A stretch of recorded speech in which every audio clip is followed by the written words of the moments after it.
Good morning दोस्तों। Welcome back to my channel exam break classes में आप सभी का स्वागत है। जैसा कि आप लोग जानते हैं कि यूपीएसआई की हम लोग पॉलिटी की पीवाईक्यू कर रहे हैं। पीवाईक्यू की सीरीज चल रही है जिसमें हम लोगों ने एक पार्ट देख लिया था। अभी नेक्स्ट पार्ट हम लोग स्टार्ट करने वाले हैं।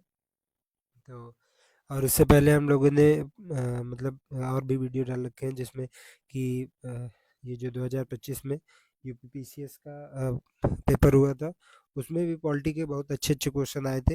अगर आप देखना चाहते हैं तो नीचे लिंक दे दूंगा जिसमें से आप जाके पॉलिटी के क्वेश्चन या जीएस के क्वेश्चन जो वन लाइनर या काफ़ी नॉर्मल तरीके के उन्हें आप देख सकते हैं। ज़्यादातर जो पीसीएस में क्वेश्चन आते हैं उन्हीं को हम मतलब ये यूपीएसआई या वनडे एग्जाम में एक वन लाइनर क्वेश्चन में लाके वो लोग पूछ लेते हैं। तो आप लोग अगर वो देखेंगे तो उसका भी आप लोगों को फायदा होगा। तो पहला क्वेश्चन हम लोग देखते हैं कि एक प्रख्यात न्यायविद और संवैधानिक विशेषज्ञ एन ए पालकीवाला ने किसको संविधान का परिचय पत्र कहा है। तो पहला ऑप्शन है नागरिकता, दूसरा है राज्य की नीति निर्देशक तत्व, तीसरा है मौलिक अधिकार, चौथा है ये उद्देशिका। तो इसमें जो हम लोग का ऑप्शन होगा उद्देशिका होगा। उद्देशिका को एन पालकीवाला ने संविधान का परिचय पत्र कहा है। नेक्स्ट क्वेश्चन देखेंगे कि भारतीय संसद की प्राक्कलन समिति में निम्न शामिल है। तो जो प्राक्कलन समिति है उसका गठन जो हुआ था 1950 में हुआ था। 1950 में प्राक्कलन समिति का गठन हुआ था। ये जॉन मथाई उस समय के तत्कालीन वित्त मंत्री थे। उन्होंने इसकी सिफारिश की थी। तो इनकी सिफारिश पर ये समिति बनाई गई थी और ये एक वित्तीय समिति है।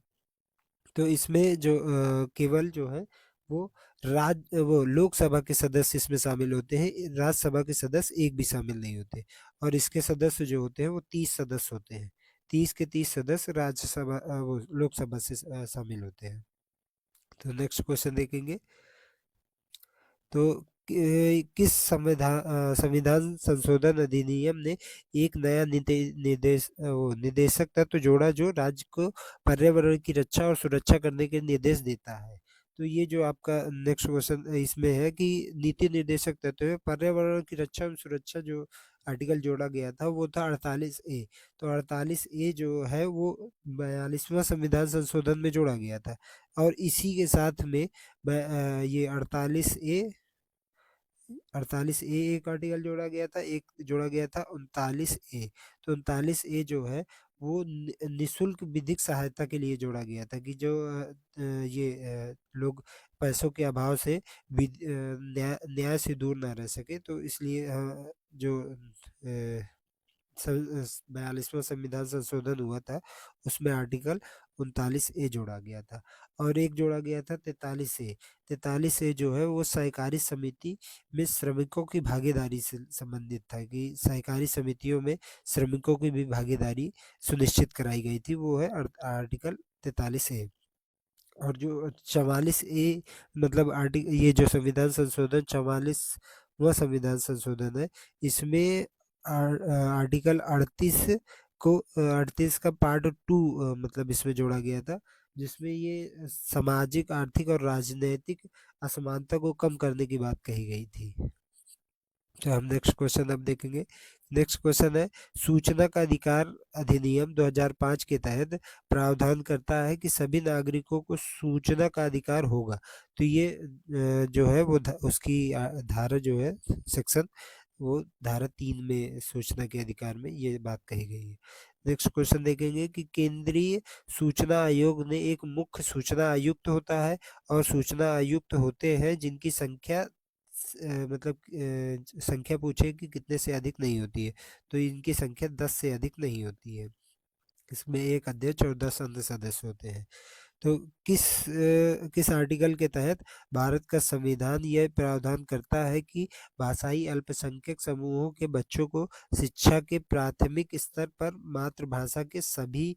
मातृभाषा में शिक्षा के लिए राज्य पर्याप्त सुविधाएं प्रदान करने का प्रयास करेगा। तो इसमें जो है आर्टिकल जो 350 बी जो है उसमें भाषाई अल्पसंख्यकों को विशेष अधिकारी नियुक्त करने की बात कही गई है, भाषाई अल्पसंख्यक का। और जो 349 है उसमें भाषा से संबंधित कुछ अधिनियम बनाए गए हैं। और जो 351 है, तो 351 में हिंदी भाषा का विकास कहा गया है कि हिंदी भाषा का राज्य का कर्तव्य है कि हिंदी भाषा का विकास करेगी। और जो 350 ए है उसमें कहा गया है कि भाषाई अल्पसंख्यकों के समूह के बच्चों को प्राथमिक शिक्षा जो है उसकी मातृभाषा में दी जाएगी, क्योंकि प्राथमिक शिक्षा अगर मातृभाषा में नहीं मिल पाएगी तो लोगों की मातृभाषा धीरे धीरे विलुप्त होती जाएगी। इसके संरक्षण के लिए आर्टिकल 350 ए में प्राथमिक शिक्षा मातृभाषा में देने के लिए बात कही गई है। तो नेक्स्ट क्वेश्चन देखेंगे, उत्तर प्रदेश पंचायत राज निर्वाचन रजिस्ट्रीकरण नियमावली किस वर्ष में स्थापित की गई थी? तो ये जो मतलब 1994 में स्थापित की गई थी। पंचायती राज से संबंधित कुछ समितियां आई थी, जो कि मैं आपको बता देता हूँ कि पहली समिति जो थी वो मैं इधर पे लिख दे रहा हूँ, बलवंत राय मेहता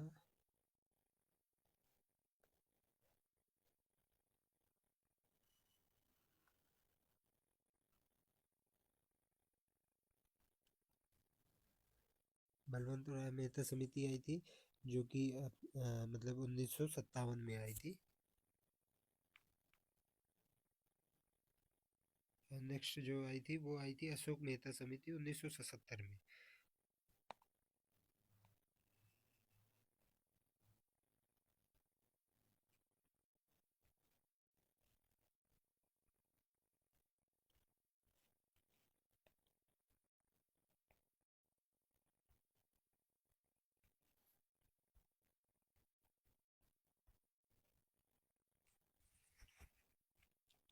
और एक आई थी जी वी के राव समिति आई थी हमारी।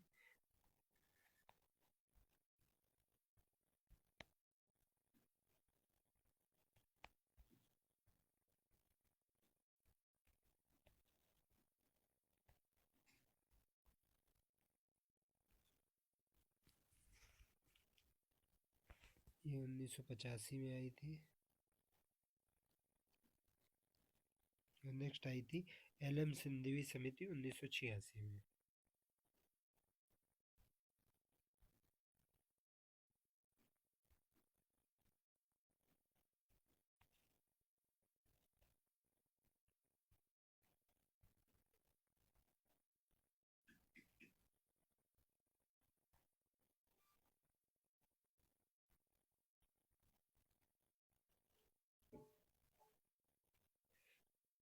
ये इतनी समितियां हैं, ये हम लोग के पेपर के लिए काफ़ी इम्पोर्टेंट है, तो ये समितियां आप लोग याद कर लीजिएगा, क्योंकि ये समितियां आती रहती हैं पेपरों में।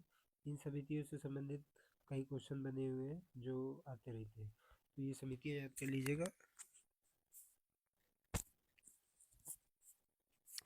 ये चारों समिति मैंने लिख दी है, जैसे कि पहली है बलवंत राय मेहता समिति 1957, दूसरी है अशोक मेहता समिति 1977, तीसरी है जी.वी.के. राव समिति 1985 और चौथी है एल.एम. सिंधवी समिति 1986।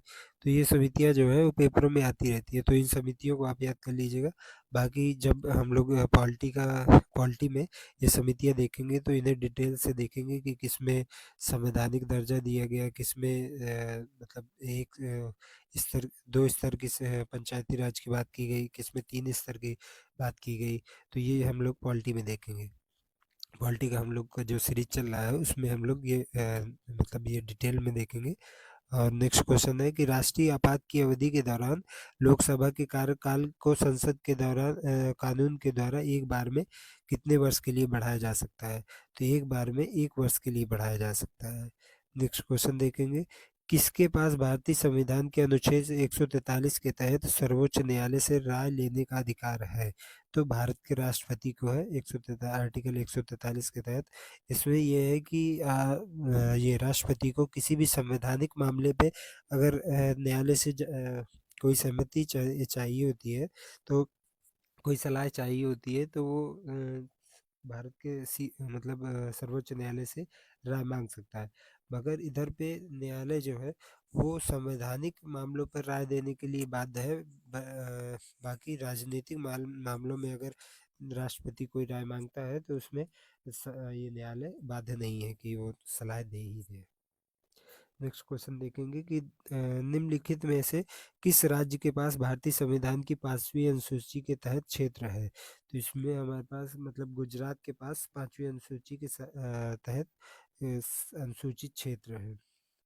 नेक्स्ट क्वेश्चन देखेंगे कि देश के बाहर जाने का अधिकार और देश में वापस आने का अधिकार भारतीय संविधान के निम्नलिखित में से किस अनुच्छेद में निहित है। तो ये आर्टिकल 21 में निहित है। ये जो अधिकार आपको हमें मिला था वो मेनका गांधी केस, मेनका गांधी बनाम भारत संघ मामले में, बनाम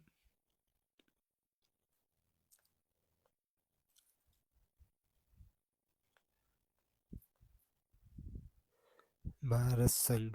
मतलब 1978 में ये केस आया था। इस मामले में जो कहा गया था कि आप मतलब बाहर जाने का आपको पूरा अधिकार है, आप विदेश यात्रा का अधिकार इसमें मिलता है और भारत में यात्रा का अधिकार आर्टिकल 19 में मिलता है। तो ये बात याद रखिएगा कि विदेश में यात्रा का अधिकार जो है वो आर्टिकल 21 में है और भारत में यात्रा का अधिकार, भारत के किसी भी क्षेत्र में यात्रा का अधिकार हमें वो आर्टिकल 19 में है। अभी और इसी में जैसे कि आप नेक्स्ट देखेंगे कि आर्टिकल जो 18 है उसमें उपाधियों का अंत की बात की गई है। और जो इसमें आर्टिकल 18 में उपाधियों का अंत है और आर्टिकल 19 में 6 प्रकार की स्वतंत्रता की बात की गई है। तो पहली स्वतंत्रता है वाक एवं अभिव्यक्ति, मतलब किसी से बात करने के या अपनी जो बातें हैं वो सामने रखने की आपकी स्वतंत्रता है। फिर नेक्स्ट है कि एकत्र होने की स्वतंत्रता। आप कहीं भी एकत्र हो सकते हैं शांतिपूर्ण तरीके से, अगर कहीं भी आप शांतिपूर्ण तरीके से एकत्र हो सकते हैं। उसके बाद है आप समूह बना सकते हैं, कोई भी समूह बनाने को आपकी स्वतंत्रता है, मगर निशस्त्र समूह होना चाहिए। कोई आपदा या मतलब किसी तरीके का विद्रोह या आतंकी घटना को परिणाम देने के लिए नहीं होना चाहिए। फिर चौथा है कि घूमना या फिरना, घूमने की स्वतंत्रता। तो घूम आप देश में कहीं भी, देश के किसी भी भाग में आप घूम सकते हैं, इस बात की स्वतंत्रता आपको आर्टिकल 19 देता है। और फिर नेक्स्ट है कि निवास करने की स्वतंत्रता। तो आप भारत के किसी भी कोने में जाकर बस सकते हैं, उधर आप रहने के लिए स्वतंत्र हैं। फिर उसके बाद है मतलब एक व्यवसाय, उधर जाके आप व्यवसाय कर सकते हैं। तो एक इसे नॉर्मल तरीके से आप याद रख सकते हैं कि आप 4 दोस्त हैं तो आप लोग मतलब आपस में बातचीत करते हैं, वो आप स्वतंत्र हैं। आप एक जगह एकत्र होते हैं वही दोस्त, उसके लिए आप स्वतंत्र हैं। आप चारों लोग या जितने लोग हैं आप लोग समूह बना सकते हैं कोई भी, उसके लिए आप स्वतंत्र हैं। और वही समूह आपका प्लान हो कि हम लोग को इधर घूमने चलना है, जाना है, तो उधर जाने के लिए आप स्वतंत्र हैं। उधर जाके किसी को लगे कि नहीं मुझे इधर ज़्यादा अच्छा लग रहा है, मुझे यहीं रहना है, तो उधर जा उधर रहने के लिए वो स्वतंत्र है कि उधर ही रह सकता है, उधर ही मतलब अपना घर बना सकता है। फिर अब जब घर बना के आप रह रहे हैं तो खाने के लिए कुछ तो चाहिए, तो फिर उधर आप कोई ना कोई व्यवसाय करेंगे तो उस व्यवसाय के लिए भी आप स्वतंत्र हैं। फिर नेक्स्ट आर्टिकल है जो है आर्टिकल 15। तो इसमें राज्य जो है वो आपसे 5 आधारों पर भेदभाव नहीं कर सकता। जो 5 आधार है तो वो है, पहला है धर्म, फिर जाति, फिर लिंग, फिर जन्म स्थान, फिर वंश। इन पांचों आधारों पर धर्म वो राज्य आपसे भेदभाव नहीं कर सकता।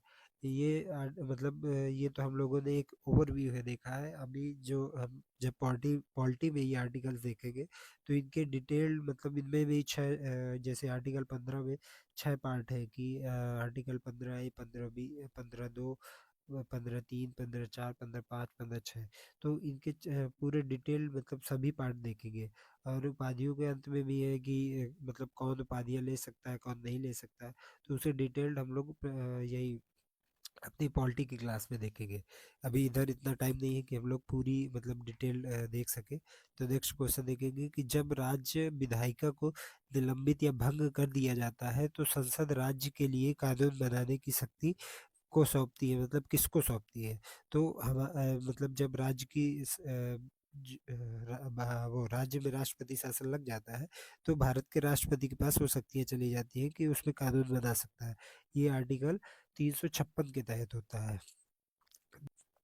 नेक्स्ट क्वेश्चन देखेंगे कि भारतीय संविधान का कौन सा अनुच्छेद सर्वोच्च न्यायालय को भारत के क्षेत्र में किसी भी अदालत या न्यायाधिकरण या सैन्य न्यायाधिकरण और कोर्ट मार्शल को छोड़कर के फैसलों से अपील करने के लिए विशेष अनुमति प्रदान करने का अधिकार है। तो हम लोग इधर देखिए ये सभी आर्टिकल ही देख लेते हैं कि किस आर्टिकल में क्या है। तो पहला जो इसमें दिया हुआ है 133, तो इसमें सिविल प्रक्रिया से मतलब सिविल प्रक्रिया जो सिविल केस होते हैं उसमें अपील अपील करने का अधिकार है। और जो आर्टिकल 143 में है तो इसमें हम लोग पहले ही पढ़ चुके हैं कि राष्ट्रपति को सर्वोच्च न्यायालय से परामर्श लेने की अधिकार है कि राष्ट्रपति किसी भी ये संवैधानिक मामले पर सर्वोच्च न्यायालय से सहमति मांग सकता है।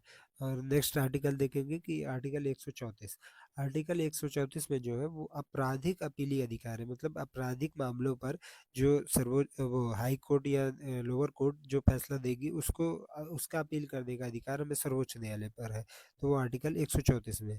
नेक्स्ट आर्टिकल जो है आर्टिकल 136, आर्टिकल 136 में ही दिया हुआ है कि ये मतलब भारत के क्षेत्र की किसी भी अदालत या सैन्य अदालत में फैसले से अपील करने की विशेष अनुमति, मतलब इसमें कोई भी मतलब जो इन सभी 133, 134 और 135 में नहीं आए नहीं 135 में नहीं है, 133, 134 में जो नहीं आएगा वो 136 के तहत अपील करने का अधिकार है। तो इसमें नेक्स्ट क्वेश्चन देखेंगे। नेक्स्ट क्वेश्चन में है कि भारतीय संविधान की प्रस्तावना में इसके सभी नागरिकों को कौन सा न्याय प्रदान करने की व्यवस्था की गई है। तो हमें जो भारतीय प्रस्तावना है उसमें सामाजिक, धार्मिक और राजनीतिक न्याय की व्यवस्था नहीं की गई है, और सामाजिक, आर्थिक एवं सांस्कृतिक न्याय की भी व्यवस्था नहीं की गई है। सामाजिक, राजनीतिक एवं सांस्कृतिक इसकी भी नहीं की गई है, तो मतलब ये तीनों गलत है। और जो हमें व्यवस्था की गई है वो सामाजिक, आर्थिक एवं राजनीतिक न्याय की व्यवस्था की गई है। तो ये हम लोगों ने अभी तक जो देखा वो यूपीएसआई की पीवाई की थे। अब जो है हम लोग वो जो सीरीज चला रहे हैं मतलब पॉलिटी की, तो उससे संबंधित जो प्रस्तावना से संबंधित क्वेश्चन है तो वो क्वेश्चन है। वो उसमें केवल 13 ही क्वेश्चन थे अभी जो इम्पोर्टेंट मुझे लगे, बाकी तो नॉर्मल क्वेश्चन थे तो उन्हें हमने छोड़ दिया हुआ है। अभी नेक्स्ट क्वेश्चन देखेंगे कि भारतीय संविधान की प्रस्तावना में प्रयुक्त न्याय शब्द अभिव्यक्त करता है, तो किसको अभिव्यक्त करता है ये हम मतलब इसमें पूछा गया है। तो पद एवं अवसर की समानता जो है वो समानता को प्रयुक्त अभिव्यक्त करता है। आर्थिक एवं राजनैतिक न्याय जो है तो मतलब ये इस क्वेश्चन के अनुसार से ये पहला ऑप्शन गलत है। और जो दूसरा दिया है कि आर्थिक एवं राजनैतिक न्याय को, तो अभी हम लोगों ने ऊपर ही देखा है कि आर्थिक एवं राजनीतिक बस नहीं है, तो सामाजिक, आर्थिक एवं राजनीतिक न्याय तीनों न्याय है। और ये दो दो नहीं है, मतलब तीनों एक साथ इसमें तीनों पूछा हुआ है कि प्रयुक्त शब्द जो है, न्याय शब्द जो है किसको व्यक्त करता है। नेक्स्ट क्वेश्चन देखेंगे कि निम्नलिखित उद्देश्यों में से कौन सा एक भारत के संविधान की उद्देशिका में सन्निष्ठ सन्निविष्ट नहीं है। तो इसमें जो है कि आपका 16वें में है कि विचार की स्वतंत्रता है हमें, और आर्थिक स्वतंत्रता ये नहीं है। अभिव्यक्ति की स्वतंत्रता है, विश्वास की स्वतंत्रता है। हमें प्रस्तावना में जो है वो 5 प्रकार की स्वतंत्रता दी हुई है, जिसमें पहला है विचार, फिर है अभिव्यक्ति,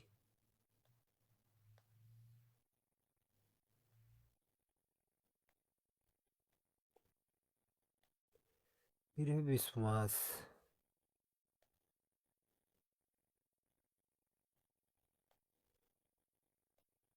फिर है धर्म, फिर है उपासना। तो ये हमें 5 प्रकार की स्वतंत्रता जो दी हुई है वो हमें दी हुई है प्रस्तावना में, और 6 प्रकार की स्वतंत्रता हमें आर्टिकल 19 में दी हुई है। तो नेक्स्ट क्वेश्चन देखेंगे कि भारत के संविधान में उद्देशिका में निम्नलिखित में से किसका उल्लेख नहीं है। तो जो उल्लेख नहीं है इसमें पूछा हुआ है, तो व्यक्ति की गरिमा की बात कही गई है उद्देशिका में, प्रतिष्ठा की समानता कही गई है, राष्ट्र की अखंडता कही गई, मगर सामाजिक समानता नहीं कही गई है। इसमें मतलब सामाजिक न्याय कहा गया है, समानता नहीं कही गई है। नेक्स्ट देखेंगे कि निम्नलिखित में से कौन सा शब्द भारतीय संविधान की वो भारतीय संविधान की प्रस्तावना में नहीं है। तो हमें जो है उपासना की स्वतंत्रता है, व्यक्ति की गरिमा है, अवसर की समानता है, लोकतांत्रिक सरकार की बात नहीं कही गई है प्रस्तावना में। नेक्स्ट क्वेश्चन देखेंगे कि भारत निम्नलिखित में से कौन सा शब्द भारतीय संविधान की प्रस्तावना में उल्लेखित नहीं है। तो संप्रभुता है, लोकतंत्रात्मक गणराज्य, पंथ ये सब आपने मैंने आपको प्रस्तावना पढ़ के सुनाई थी, उसमें सब दिए हुए थे। मगर संघीय शब्द कहीं भी नहीं लिखा हुआ है। तो ये संघीय शब्द हमारा जो है वो सही हो जाएगा कि मतलब ये नहीं है। नेक्स्ट क्वेश्चन देखेंगे कि भारत के संविधान के आमुख का लक्ष्य उनके सभी नागरिकों के लिए सुनिश्चित करना है। तो उस प्रस्तावना में जो दिया हुआ है उसका ये आमुख का मतलब है प्रस्तावना। यही इंट्रो आपको जो मैंने जो इसकी क्लास कराई है पॉलिटी की प्रस्तावना में, उसमें इन सभी शब्दों का मैंने डिटेल में उल्लेख किया हुआ है कि मतलब उनका एक्सप्लेनेशन मैंने डिटेल में किया हुआ है। तो इसमें पहला है कि सामाजिक एवं आर्थिक न्याय। तो इसका भी इसको भी हमारे प्रस्तावना में लिखा गया है। विचार तथा अभिव्यक्ति की स्वतंत्रता, ये भी लिया हुआ है। अवसर की समानता, ये भी दी हुई है। व्यक्ति की प्रतिष्ठा, ये भी दी हुई है। तो इसमें जो है वो सभी चारों का ऑप्शन बिल्कुल सही है। तो मैं ये पीडीएफ भी आपको टेलीग्राम में डाल दूंगा। तो आप लोग टेलीग्राम चैनल में आपको लिंक ये वीडियो के डिस्क्रिप्शन में दे दूंगा, तो आप लोग ज्वाइन करिएगा। और अगर आपको वीडियो पसंद आई है तो लाइक करिएगा, सब्सक्राइब करिएगा, शेयर करिएगा और कमेंट करके ज़रूर बताइएगा। और हम लोग की सीरीज मतलब अभी ये पॉलिटी की चल रही है, आगे चल के हिस्ट्री और जियोग्राफी वगैरह की भी आएगी। तो हम हमारा चैनल सब्सक्राइब करिएगा, जिससे कि हम आपको जो सीरीज आने वाली है तो उसका भी फ़ायदा आप लोग उठा सकें। तो इस वीडियो में इतना ही, मिलते हैं नेक्स्ट वीडियो में। धन्यवाद, थैंक यू।